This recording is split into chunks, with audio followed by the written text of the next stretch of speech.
औज़ुबिल्लाहि मिनश्शैतानिर्रजीम बिस्मिल्लाहिर्रहमानिर्रहीम अस्सलामु अलैकुम वरहमतुल्लाहि वबरकातुहू। दोस्तों, पेश खिदमत है दुआ की कबूलियत के लिए सूरह कुरैश का तेज़ तरीन असर करने वाला अमल। अच्छा, ये इस अमल के बताने की ज़रूरत क्यों पेश आई, पहले इस पे छोटी सी बात कर लें।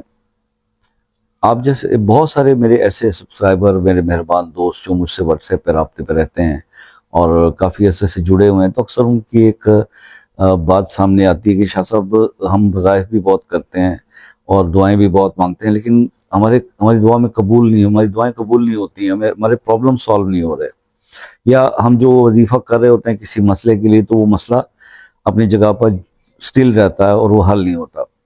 अच्छा, ये अमल मैं आपको एक ऐसा सूरह कुरैश का बता रहा हूँ कि आप किसी एक मसले को लेकर, जिस मसले के लिए मैं अक्सर ये कहा करता हूँ ना कि अगर किसी मसले में आप उलझे हुए हैं तो वो मसला अपने नाम के साथ कमेंट्स में लिखें, उसको हम खुसूसी दुआओं में शामिल करेंगे। तो ऐसा ही कोई मसला जिसमें आप बहुत ज़्यादा परेशान हो, सिर्फ एक मसले के लिए, जो आप सोच लें कि मैंने इस काम के लिए अमल करना है, तो एक प्रॉब्लम जो है वो आप अपने जहन में रख के ये काम करें। और ये काम किस तरह से करेंगे, वो टाइमिंग और उसका तरीका मैं आपको आज समझा देता हूँ।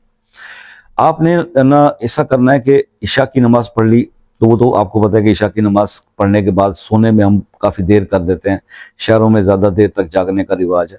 लेकिन ये अमल जो है वो आपने उस वक्त करना है, दोबारा से वज़ू करें कि जब इस अमल के करने के बाद आप सो जाएं और आपने कोई और काम ना करना हो। तो आपने क्या करना है कि ताज़ा वज़ू बना लेना है, ठीक है। जब आप सोने के लिए जा रहे हो, आप बिल्कुल हर काम आपका दुनियावी काम हो चुका हो, तो उसके बाद आपने एक ताज़ा वज़ू बनाना है और वज़ू बनाने के बाद आपने फिर उसी तरह मुसल्ले पे बैठना है और सिर्फ आपने वो एक मकसद जो आपके जहन में, जिसके लिए आप चाहते हैं कि वो मेरा प्रॉब्लम सॉल्व हो जाए, तो उसको जहन में लेके उसके लिए आप दुआ करेंगे। तो फिर आपने क्या करना है, आपने 7 बार दरूद इब्राहिमी पढ़ना है। उसके बाद 70 बार आपने 70 टाइम्स सूरह कुरैश पढ़नी है और फिर 7 बार सूरह दुरूद इब्राहिमी पढ़ना है। और ये अमल आपने 7 यानी रातों में आपने ये करना है, 7 दिन तक, यानी 7 रात आपने इशा के सोने से पहले ये अमल करना है। इंशाल्लाह आपका ये जो भी मसला, कुछ जो स्टक आउट, जो फंसा हुआ है, जो नहीं सॉल्व हो पा रहा, ये उन्हीं 7 दिनों में ये सॉल्व हो जाएगा। और इन केस अगर वो इन 7 दिनों में नहीं होता, तो आप इसको नेक्स्ट 7 डेज जो है फिर रिपीट कर सकते हैं। और अगर फिर भी नहीं होता, तो ये तीसरी दफा भी आप 7 दिन कर सकते हैं, लेकिन ज्यादातर लोगों को दूसरे से आगे जाने की जरूरत नहीं पड़ी।